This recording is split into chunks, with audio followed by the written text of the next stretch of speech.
Pac goes to the sound man. Tupac start choking this motherfucker. You're not gonna disrespect motherfucking leaders of the new school, motherfucker. And they that. They can't be disrespecting y'all. Y'all legends. One album deep. He calling us legend. This is the Intercontinental up every stage general by the name of yours truly, Busta Rhymes. You know, Men's Health asked me to, let's go down memory lane. They said, let's talk about some of the shit that you did to maintain and upkeep the fitness and the wellness, et cetera, et cetera. Just as importantly, all the fly shit I've been doing lately. Let's rewind.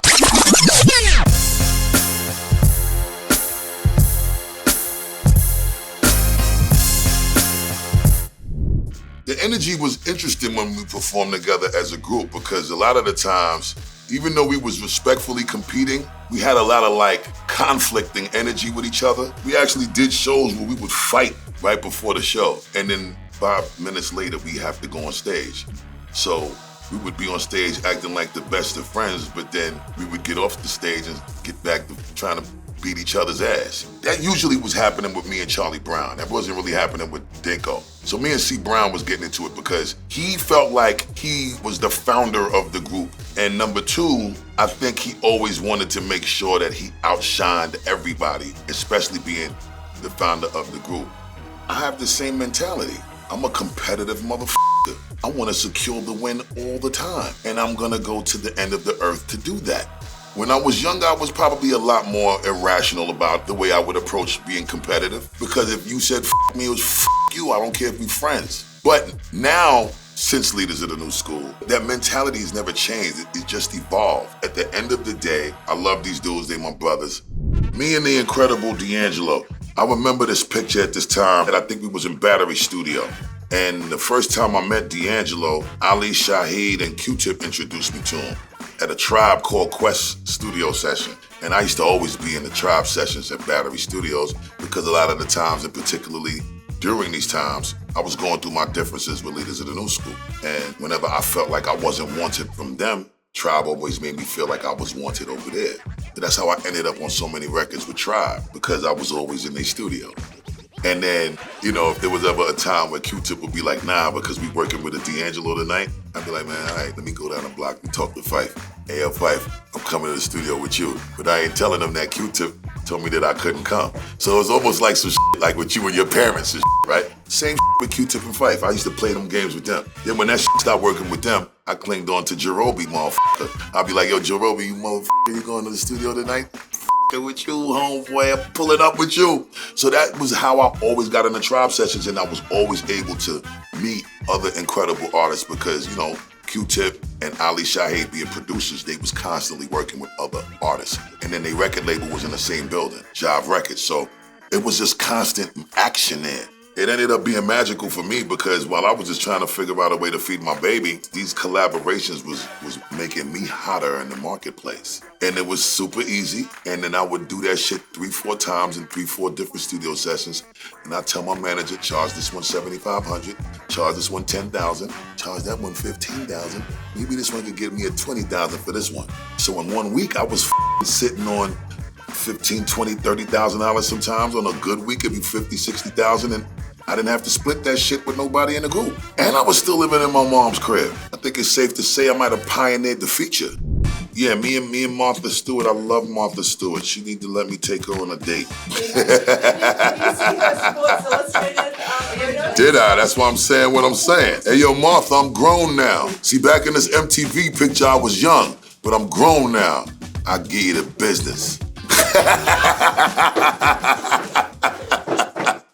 This probably is like a serious moment in the middle of the show and a performance, probably way back in like 1996. And I definitely feel like in this picture, I was either in between the glorious moment of Woo-Ha Got You All in Check and Put Your Hands Where My Eyes Could See. Because I remember the minimal amount of tattoos that I had. I remember this little chain, this little 10-carat little shit around my neck. And I remember 96 when I went on a Smoke and Groove tour. And when we got to some of those hotter states in the summer, I couldn't take the heat. So the lady that was grooming my hair and started to put my hair up in these different styles just to keep the hair off of my neck and my shoulders so I could stay cool.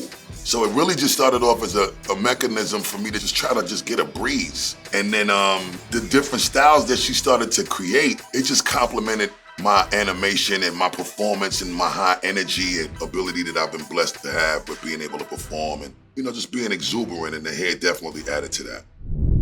This coat was one of my favorite coats. The gentleman that was making all of our clothes back then, his name was Rashid Booth. And the thing about it is we didn't really have the money to go and buy all of the expensive designer shit anyway. So what he used to do was he used to take us to the fabric district and we would get like 6 yards of fabric at $5 a yard.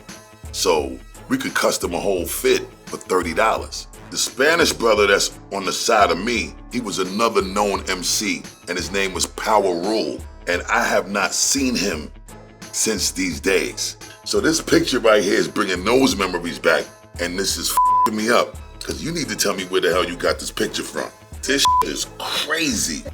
The thing that I do want to also point out here is that this looked like 91, 92. It was hot from Scenario at this time, because these outfits, we always had the coat and the pants to match. There was no pants matching in this pic. When we started to feel ourselves, we stopped doing the head-to-toe matchy-matchy shit.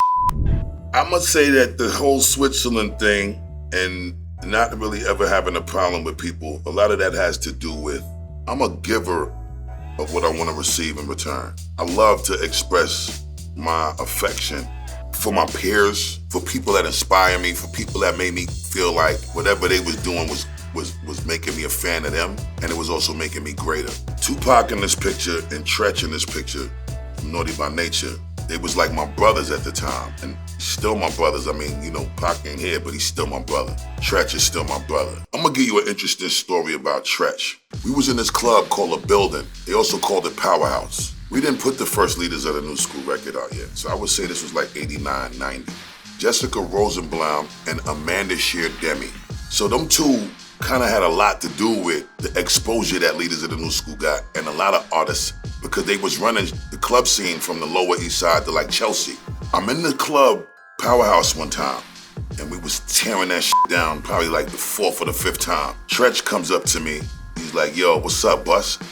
I like y'all shit, and I f with what y'all doing. He takes my hand, and he says, you feel that? And I was like, what's that? He had a little f***ing miniature axe strapped to his arm. And he said, if anybody f with you, we got you. We in here, we deep, and don't worry about nothing. And this is how we actually met. Tupac, we doing a college show somewhere in the West Coast, in Digital Underground, he was still with them. We get to the sound check late. So the sound man was kind of turning off the equipment and was like, y'all kind of missed y'all window for the sound check. Pac goes to the sound man, because he hears the sound man trying to tell us we ain't getting the sound check today. We late. Tupac start choking this motherfucker. You not gonna disrespect motherfucking Leaders of the New School, motherfucker. That, turn this shit on. We ain't asking for none of this. So we grabbing Pac like, stop, B. Like, you don't fuck around and not even get us the opportunity to perform. You gonna fuck up the whole bag. Man, they that. They can't be disrespecting y'all. Y'all legends. We one album deep. He calling us legend.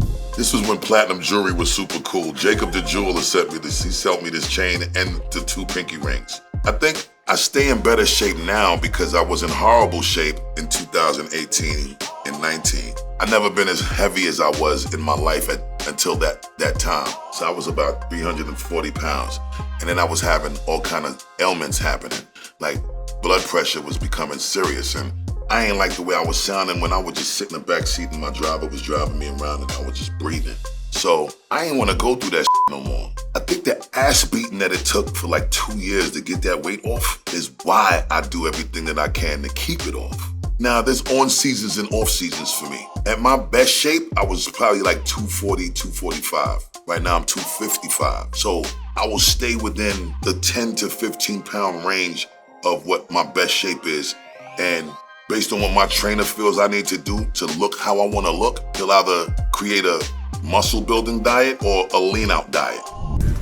Enjoying the way life has evolved for me, especially in the last 2 years. Whatever I thought was my best moment in 96 and 97, 2003 with the I Know What You Want collab with me, Flip Mode and Mariah, or Touch It in 2006, right now feels like all of those moments together even though I haven't even dropped a new song of my own yet. Wu-Tang and Nas went on tour last year. Me and Dave Chappelle curated this IP called David Buster's. I'm going on tour with 50 and Jeremiah. It's just been non-stop excitement, doing what we love, and laughing to the bank. So my right now is probably the most incredible, as far as happiness is concerned, that it's been in a long time. And I don't really know if there's another question that I could answer that's gonna feel as great as this one. This is the way that I have to close this. I really want everybody to feel happy.